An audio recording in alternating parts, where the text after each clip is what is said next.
Wait, what's happened? Oh, did I press the wrong button? Oh, God. Sorry, ladies and gentlemen, for this small delay. We'll be back with you as soon as... What's it trying to do now? No, don't play that. That's the outtakes file.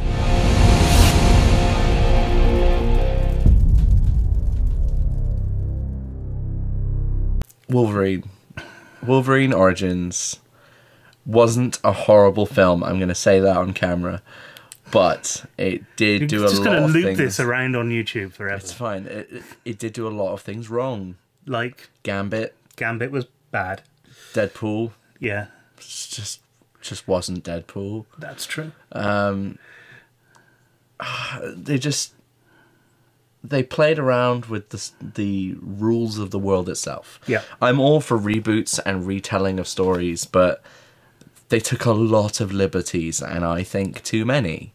Well, one of the things about the original X-Men films was that they weren't actually taking too many liberties. And you can see that when they were taking a liberty, it was because they had to do something to make the film work. Yeah. Whereas this time, I think they just went, we want this character in it, so how are we going to get this character in it? It's a lot of shoehorning. Yes. Yeah. And also a lot of people have complained about this, the effects. There was a lot of poor effects. Things like the Wolverine claws were just... not as good as the original. Nowhere near. Like they look terrible. Fair enough. And things like the reflections on them weren't right. And there are reams of videos on the internet that tear this to shreds. But fair enough. No pun intended. That's not a pun. You know what I mean? Yeah. Tear it to shreds and Wolverine. I'll stop. But yeah, Deadpool was something that really annoyed people because Deadpool's supposed to be cracking wise. Yeah. He's a wisecracker. And he couldn't talk. And they sewed his mouth shut. Which, that's the thing. What made it worse is Ryan Reynolds' portrayal of Wade Wilson... was very good. Was very good and accurate for Deadpool. He was a pretty good character, actually. I think he would have done really well. He was well cast in that role. Yeah, he would have been properly cracking wise. A lot of people who dislike Ryan Reynolds would have been happy to see him horrifically scarred and burnt. So I'm nodding sagely at that. Yeah. But who else would you like to see horribly scarred? What are your top 5 tips for how horrifically scarred and burned famous people you dislike? Yeah. Don't get caught. No, I'm not going down that route. But yeah, so there was a lot of potential there that they just wasted, which is a shame. But the whole Gambit thing was just badly cast. I can see the effects were horrible, and the accent lasted 5 seconds, if I'm generous. Fair enough. I just...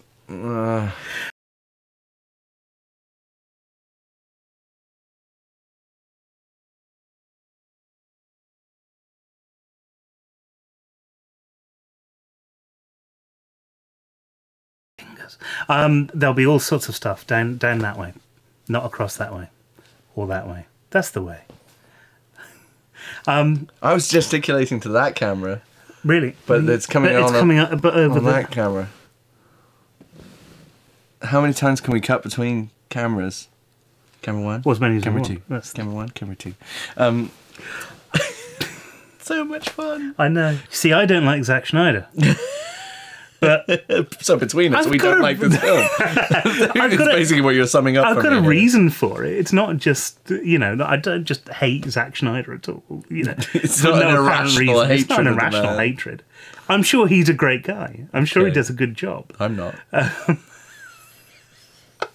But no, I just think Superman. Because the whole point of this is to give Superman the kind of the Batman makeover, the Christopher Nolan makeover. That's what I'm worried about. Christopher Nolan is the exec producer on the film as well. Okay. So that makes me worry about it even more. Kind of think, yeah, that's the way they're going. But my problem with that, Zack Snyder, has always been that if you watch something like Watchmen, and if you've read the comic of Watchmen, so you have this kind of this overarching understanding of the world of Watchmen. What he did with Watchmen was pretty much scene for scene what's in the comic, bar a few changes. There's a bit missed out, and I can understand why. But what I think the problem with that is that he hasn't looked at the thing and gone, we need to do this because in a film this works better. Okay. What I think he's done is gone, this is what I want to see because I'm a fan of it. I see what you mean. And he did the same thing with 300. I'm going to have to check the AC. He's actually the guy who did 300 now. And I'm not so much for Sin City, but... Well, for me, I thought it worked with 300 and Sin City because it's so stylistic. But it didn't work as well with Watchmen because it was less to do with the comic book style as 300, and Sin City had such a visual style that was of the comic book. So it was like watching an animated comic book, which was amazing. But with Watchmen, it was a film, and that's what changed it there. And I felt Watchmen was extremely self-indulgent.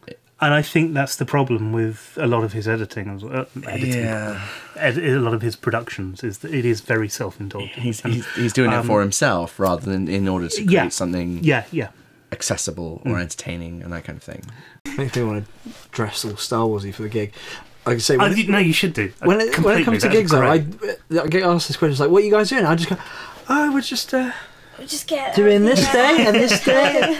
Literally, like, I don't think we actually remember any of our gigs, and if it wasn't for this little app that we've got that, like, we put all the gigs into. You say this little app, because iCalendar, you just share it. iPhones have just changed everyone's lives. They're amazing things. It's brilliant. I actually got a shared message through the whole iMessage thing, and like, oh, I've told this venue that we can do all these dates, and they just text back going, yeah, we have a gig on one of those dates, we can't do that one.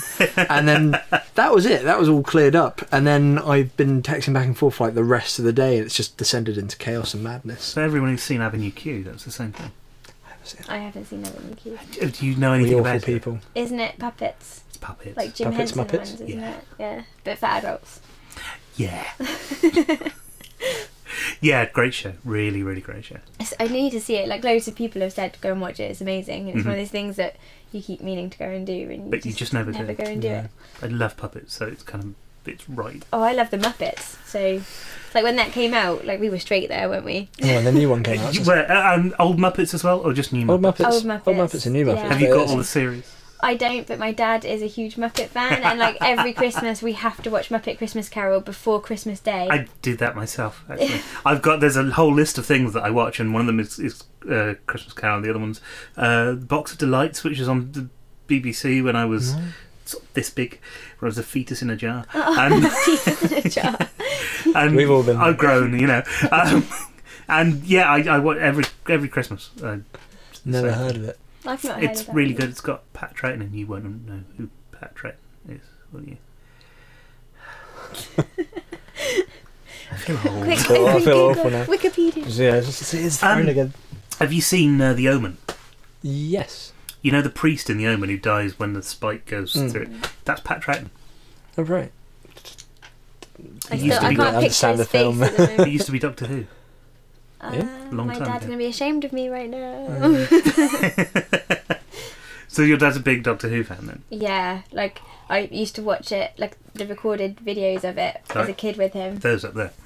And I loved them. And my mum was like, she used to be terrified of the Daleks, but I loved the Daleks. And she was like, you're a strange child, you're supposed to be scared of them. And then like the new ones have come out and they watch it religiously, but I've not really had time to start watching it. So. I remember there was a sci-fi shop that was opening in Gloucester called the Hobbit Hole. Yeah. And the opening day they had a Dalek there, and I went along and I was scared shitless. Amazing. It was great fun. We saw I have Dalek a trying picture to of a go load of people trying to get. We were in Yeah. Beechwood in Cheltenham, and they're just walking through, and there's a load of people trying to get a Dalek into a lift. It was the funniest thing. Because they're big, you don't realise how big they are until you see them in real life. They just physically can get in there. But I was laughing my head off because it's like he can exterminate Doctor Who. It's and a threat to the world. Yes, exactly. Didn't they Lifts fly are in initially. one episode? They That do. was wrong. They've got a little hovery things underneath them that means that they can lift off. They've had that since Sylvester McCoy. Completely over my head now. Yeah. I just used to watch it. Seventh Doctor. I'm not that big a fan. I've just watched them all several times. And just memorised everything. You learn stuff as you go along. That's all. Is that showing up? Yep, it is. Okay. Oh well, this is all new, isn't it? You all ready to go? Let me just get comfortable. You said comfortable, but you didn't need to make it smell. Comfortable, but not pornographic. Not pornographic. Yeah, that's exactly it. Hello. Hello. Hang on. No, what's the call? Try that again. Okay. Hello. Hello. I had a strange dinner this evening. Did you? What did you have for dinner? Sausages and noodles. Sausages and noodles. I'm just repeating everything you say now, just because I don't want anything dead in the back. I just don't think I thought it through. What's wrong with sausages and noodles? They're both long. If I had sausages, noodles, and asparagus, I'd feel like I'm putting too many long things together. I don't think sausages go well in noodle dishes. Because they're cylindrical. I hadn't really thought of it. I mean, I chop them up. I would really like to have sausages and noodles. Oh, next time you come around mine, you can have sausages and noodles. No, it's too late. I'll have tried it by then. You need to have it with a tomato sauce, a sort of an Italian kind of.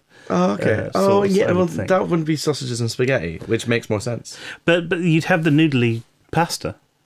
Yeah, I didn't. I made noodles, like Oriental noodles. Oriental noodles, with sweet and sour. It was a Thai sweet chili sauce. Right.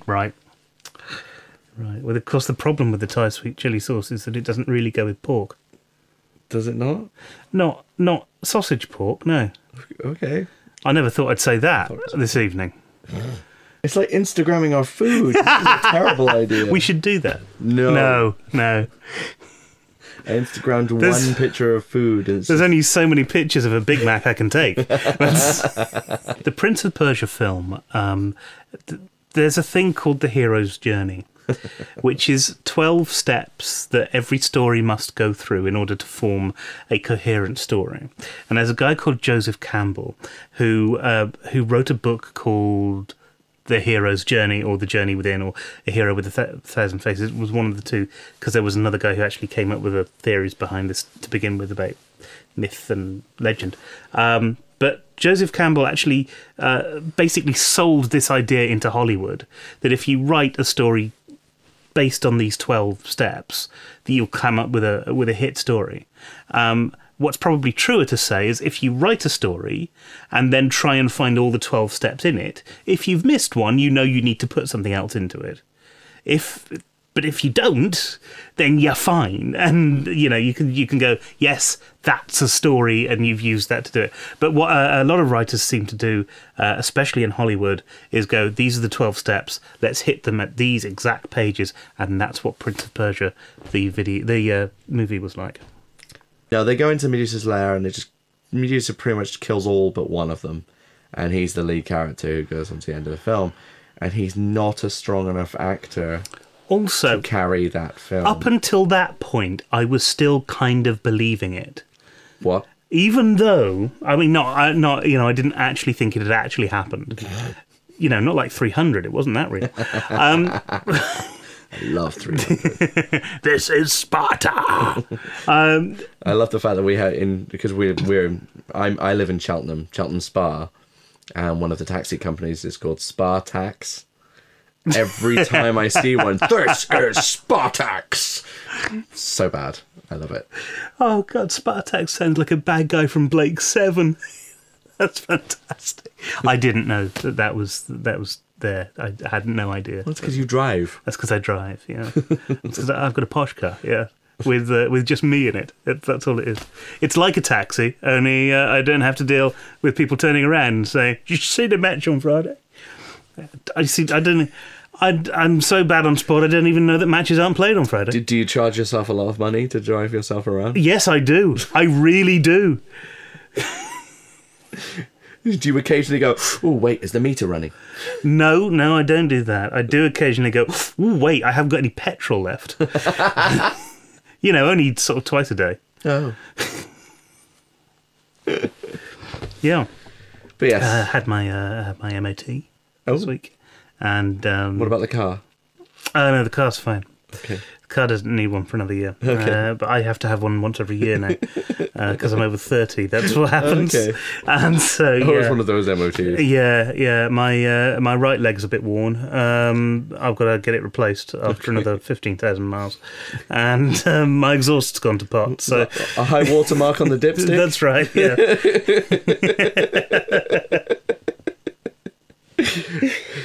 Don't even know what that means.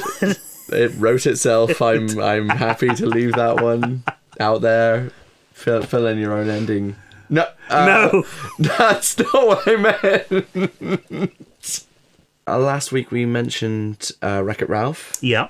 And We might not do. It depends if it makes the edit or not. oh, okay, we won't. We might have mentioned WreckIt Ralph. But if we did, that was another film which I felt a recent film where it's aimed at children, but the video game references within WreckIt Ralph are aimed at adults. Yeah.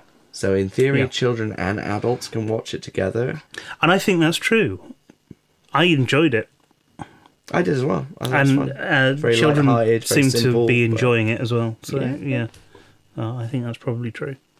But then you've got to be the right sort of adult as well. Yes. Because you have to have gone through the experience of the 80s and 90s gaming that you know that all of these references are from as well. Yeah. It's and you're right, it does sort of fall into that same category. But another big reason, and this may seem small to some people, another big reason I really enjoyed playing through Arkham Asylum and Arkham City was the acting involved in the games, because they got the voice actors predominantly from the Batman animated series, which I enjoyed as a kid, which the man playing Batman is Kevin Conroy, which Christian Bale based a lot of his voice of Batman, which not everybody got along with. But I'm Batman. but You've got a lovely bunch of coconuts. I'm Batman. yes, Hello. but he got some of It's almost as bad as Bane. they got a lot of the ideas from Kevin Conroy's animated Batman, which- I'm not Batman. No, I can't do it without the glass. without the mask. Yeah, without the mask. What is Bane without the mask? But, But also, sorry, that was very French, wasn't it? it would also, for me, now this is not going to be the same for a lot of people, but for me, my favourite Joker was also the animated series Joker, and then obviously thusly the Arkham Asylum Arkham City Joker, which was not Heath Ledger. It was Mark Hamill. It's Luke Skywalker, for those of you who don't know. I think Mark Hamill is an amazing voice actor. Yeah. And He did a very, very good job. his version of the Joker was definitely my favourite. Just the madness, but the seriousness and the It's the incredibly darkness of the good. It character. really is incredibly good. And you don't realise it's him. Mostly, I suppose, because when you saw him in Star Wars, he's this whiny little kid. But and here he's got power and he's really good. It's really, yeah. I always liked his work on the animated series. In fact, when they did the Death of Robin arc, which they covered in the series, the Todd, what's his name, one. Yes, That one. Not Dick Grayson, who went on to be Nightwing, and then subsequently Batman. But then that's just other plot. Read Batman, is good. he's Big right. fan. it's good. No, I'm a big fan of the comics. I do like the Batman stuff. I've got all the Death of Batman things. Something we don't normally do is review books or sort of graphic novels and things. But whatever happened to the No, that's not right. Whatever happened to the Caped Crusader?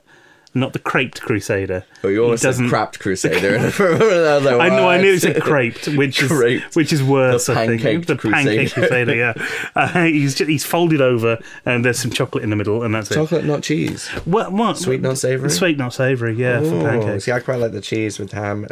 I think only if no, We've gone it's to too another cookery quiche. segment. Oh dear, How's that happened? I don't know. Stop it with the cookery. Someday we're just going to have to do an episode in the kitchen and I'm done with it. Neil Gaiman's Whatever Happened to the Caped Crusader is a really fun take on the death of Batman. That sounds bizarre, but it really is, and it's worth checking it. But yeah, Arkham City and Arkham Asylum, I think so many friends of mine have played through it and tried to go for that 100% completion, but which you can't do. But it's fun to try. Yeah. You just enjoy playing the game anyway. Yeah. But I mean, there were hours and hours and hours where I didn't care that I was meant to be doing something. I would just stand on rooftops and go, I'm Batman. and jump down and use the cape to do the glidey thing and stuff. There's a lot of cape gliding. It's awesome. And if I press this button, we should be back. Yes, hello. I'm really sorry about that, ladies and gentlemen. We can now return you to the proper Week 5 show, which we can join just as it finishes.